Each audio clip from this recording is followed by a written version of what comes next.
Good morning, afternoon, or evening. Your video is about to start on all things Social Security. Just a quick reminder, we are here every day, 9 a.m. with some sort of tip or tidbit for you. And we are here generally on Wednesdays at 1 p.m. Eastern Standard Time for live stream, live Q&As on everything Social Security. So feel free to pop in a timely fashion and I will answer your questions there too. Have a great one. Bye-bye. Good morning, afternoon, or evening. Happy Memorial Month. That's what I decided I'm naming it. We just had Memorial Day yesterday, and I think it's far too short of a recognition period of time, considering we have the national month of XYZ smeared in our faces on everything that is far less important. Anyway, so you know me and my love for veterans and my utter respect and feelings about those who have lost their life as a result of their military service, which can be all sorts. But anyway, okay. So got some really good news here that just came in on my email from NOSCR, the National Organization of Social Security Claimants Representatives. I suspect I probably have or will have an email from NADER, which I think stands for the National Association of Disability Representatives. Both of them are great and do a lot of work. They really get involved, and I think make a huge contribution for things getting better for not just representatives like myself, but the claimants we represent, the families, the representative payees. I think everything that makes the SSA system work better for the people is terrific, and they work towards that end. So it's not just us representatives getting the benefits, for sure. Okay, so as you know, there's an electronic file that is generated for all claimants in current day. And if you have a representative who is someone who practices at least somewhat regularly with the SSA, they likely have access to the electronic file. ERE, Electronic Records Express is what we call it. Sometimes some people might call it ARS, which is a different acronym, but sometimes they're used interchangeably. I mentioned this before, there, 1, 2, 5, section A, B, D, notice I skipped C, E, and F. C, for some reason, is hidden from everybody. Makes you wonder who's got their underpants down there. But for whatever reason, they don't show it ever to us, ever. And so A is payment documents dash decisions. B is jurisdictional documents slash notices. D is non-disability development. E is disability-related development. And F is medical records. Now, historically, we couldn't see anything until we appealed for an ALJ hearing. We as representatives couldn't see anything. You guys still can't. You can't get in there because it was not available to us on initial and reconsideration, which really hampered us. Now, I know some representatives don't do anything on initial and recon anyway, besides file the application or the appeal. But for those of us that do, that pay attention to what medicals the SSA has successfully obtained and which they have not, I feel like I need a tissue. It really made us not be able to do as much, and I think it made more work for the adjudicator. Because when, for instance, the adjudicator has been requesting medical records from Dr. Jones, and Dr. Jones hasn't provided, historically, I think they would give him 20 days was the official or unofficial rule. Not sure if that was in the Palms or not, but that's my understanding of it back in the day.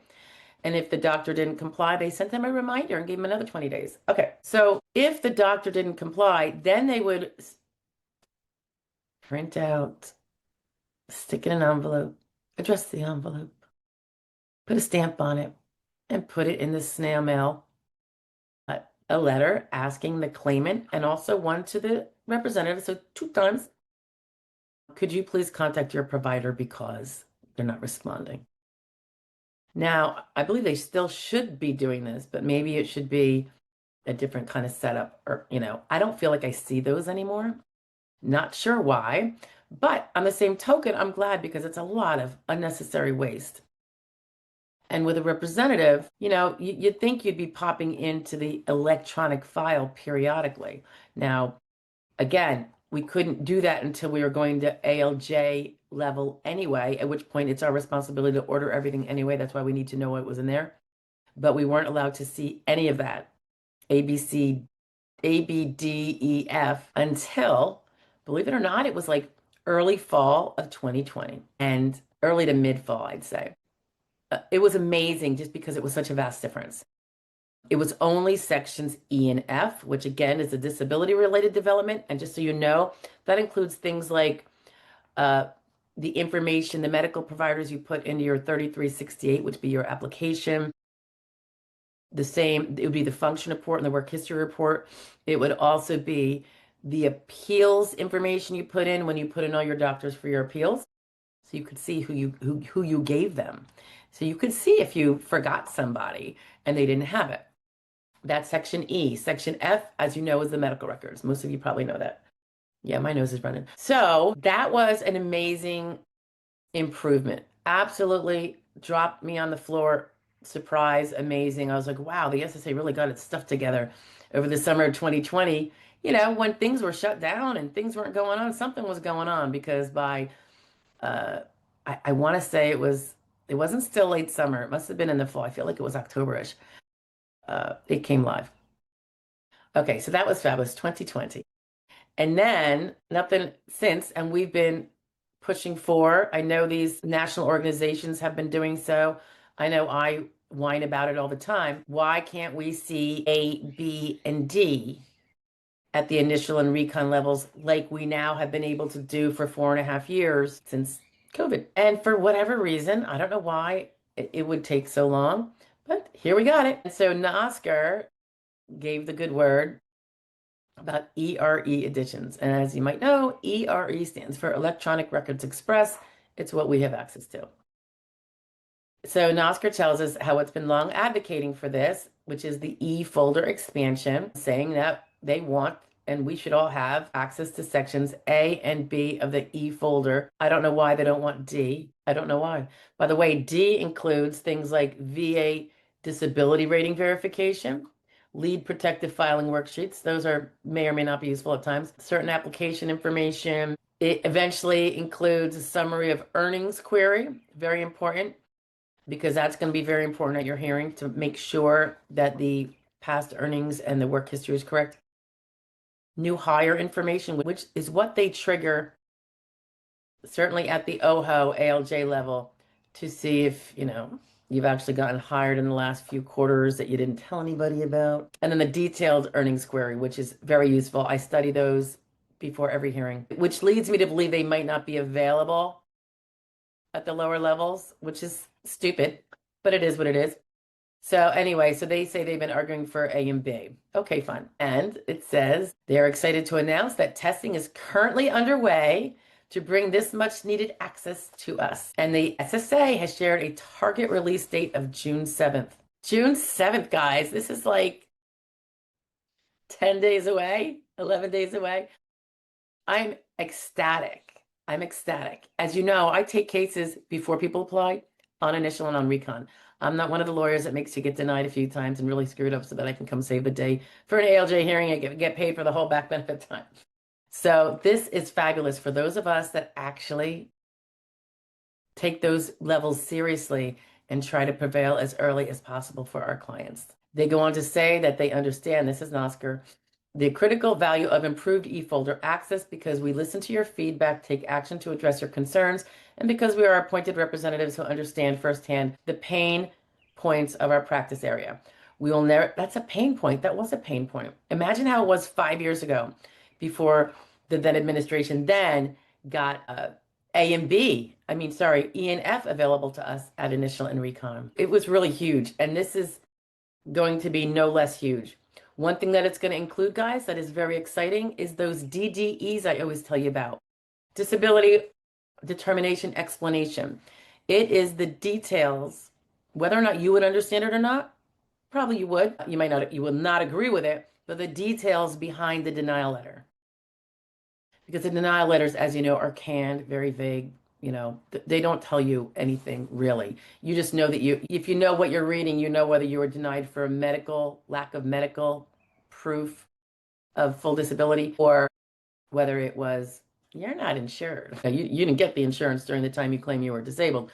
It had expired or you had never earned it and paid for it. So you got that, like I'm looking at one now. I just did this right before I pulled you guys in. This is a copy of a ALJ level electronic records express file that I have for what will be an upcoming hearing. And it has A, B, D, E, and F, and A and B, all these things I could never see until we appealed for hearing. If I knew why the SSA on initial denied, because I have that DDE now on recon, I know where some of the weaknesses might be. Their perceived weaknesses. Obviously, we don't think it's weak. We just need to show them.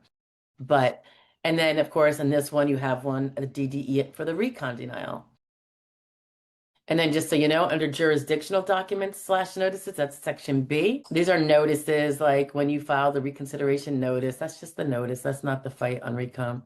The fee agreement for representation, super important from my perspective. And it's nice to be able to see it in there because, believe it or not, there are remote times when you work on a case for years, you prevail, it does very well. And we never had a fee agreement. First of all, everybody submits their fee agreement with their 1696. So the fact that you're allowed to work on the case is kind of tells a story. But if someone at the field office did not process that fee agreement or it somehow blipped out, now you are, both client and you are somewhat screwed because you will have to do, potentially, I think you can do this, a fee petition and argue, then you have to itemize all the work done. Now, the amount on a fee petition is going to be way higher than the 9,200 fee cap. That would have been usable had they not lost your fee agreement. Now, I would probably start by trying to get the fee agreement into them and with the fax confirm or mailing confirm that they had received it before. Getting, anyone to get a light, a match under the R's and get that process after the fact. I'm not even sure they're allowed to, even though it's proof that they had it before. This is how it is when you fight City Hall sometimes. So the alternative is we'd have to do a fee petition. That is a real pain in the rear, takes time, and there's no priority for processing them. So the fee petition is where you itemize all the work done with the typical attorney rate. Or if you were doing something that's really not attorney-ish and it's more like a paralegal or a legal secretary, you probably have a different rate for that. But the bill of what would be a billable hour bill for all the work done is rather large. There is, I believe, a cap on fee petitions, but it's not 9,200, it's something far greater. You don't really, I'm looking at this list now. You don't really want to have to do a fee petition. You could be waiting a year, 2 years with a lot of nagging and reminder letters to get it processed. And then what happened? Did the SSA withhold the monies? Sometimes they withheld the monies even though they say there was no fee agreement, and it could be 2 years later and finally they approve something and then they'll release it to you. Or if they never withheld it and they sent it to the claimant, we always remind our clients, when you get your back benefits, let's check to see that the legal fee was taken out so that you will not have a bill that you have to pay later. Because if it was sent to you, you have to, and there is always the option they could send, the amount to the attorney in trust to wait for that fee approval, or they don't have to. I mean, nobody can force them to do that, even though they have the money sitting in their hand. This is a rare thing, so I really don't know what happens most common, but it is when it does happen, it's a wreck. I haven't seen it happen to me probably in at least 5 years, but when it does, it's like, So seeing that in there, and I'm just mentioning it because I can see it right now, is pretty cool. Your appointment of representative, of course, is in there, the 1696. The notice of disapproved claim that they sent, your request for reconsideration, the request for ALJ hearing. It's not the meat of the request. It's not the stuff where you put all the doctors. I told you that's in the section E. So we did have access to that. But now we have access to all these other things. And I would say that the single most important one, I would say, is the DDE, having that early on. So we can know what that adjudicator saw that made him rule the way he did. Was it that the ME doctor who reviewed all your medical records and made an RFC for you was way overestimating your capacities? All things we need to know, because then we can point them out, and there's avenues you can take to make that piece stronger. If they talk about an MRI being a little outdated, well, now you know that when we were telling you to get your diagnosis updated, ding, ding, see what happened? All right. So anyway, this is super exciting, and I can't believe it's June 7th. I don't have to wait. Usually when we get good news, it's like 18 months or in 6 months or in 10 months. So I like these when they are, yeah, don't tease me 10 months in advance. I'm a person, I can't take the anticipation. I was terrible with Christmas as a kid. Couldn't sleep for a month. Yeah, I wanted presents and lots of them. That was me. Anyway, I'm a little different now. Can you tell? All right. It's great news, guys. Electronic Records Express, your representative is going to have access to a ton more information. So it's all good. And for me and my clients, I share anything in there with them. I can download the whole file and stick it up in our portal, and they can see exactly the entire file. I say, that's appropriate, you know. And certainly they're not going to know really what they're looking at. It's going to be so massive, but the DDE, yeah, take a look at it. I like to send my clients also, I'm not going to bombard them with the whole file. They don't want it, and I don't blame them because it is going to be ugly and they're not going to make sense of it. But also the consultative examinations. And sometimes I say, what are you seeing here that is anything inaccurate? Does he say he tested you for something he didn't? Does it say he asked you something that he didn't? Because those would be false statements. And we could put together a little quick 795 where you attest to the fact that, this was, not an accurate reflection of what occurred. Now, of course, if the person gives a very, very strong opinion in your favor, I'd probably keep my mouth shut. But usually that's not the case. So anyway, all right, good news, guys. Electronic Records Express opening up for us nearly in full. I'm really thrilled. This made my Memorial Month, I'll tell you. All right. I'll talk to you guys later. Bye. I'm going to try to sneak this out. What's today? Tomorrow. I had a different video that was going to go up, but I'm going to move this one in because this is really big news. I know some of you might not think so, but it really is. It'll help us help you. All right. Bye, guys. Thank you for joining and taking a listen to this video. If you have any questions that relate to this or anything else with regard to Social Security, disability, retirement, SSI, etc., please do feel free to post it in the comments below, even if it's not necessarily related to this video, and I will see them. And if it's something I can do a video on, I will be happy to do that. If you are looking for representation in a current battle to prove that you are disabled, whether you have applied yet or not, and ideally, if you have not applied yet, that's when we like to come in and start from the beginning and do our wonders. You can go to joydisability.com, look up to your left, and there's a little link for a free SSD evaluation, and we will take a look at it and let you know one way or the other. If you are looking for a consultation, not representation, or you can't get representation for whatever reason, or it's a non-representational type of issue you need to review, you are more than welcome to order a prepaid consultation. It will be with me personally, and that link is on that same page, joydisability.com, but over on the upper right. Anyway, thanks for staying tuned, and I hope to see you every day, 9 a.m. with our little video shares or live Q&A if you want to join me live on Wednesdays at 1 p.m. Eastern Standard. Thank you so much. Have a great day. Bye-bye.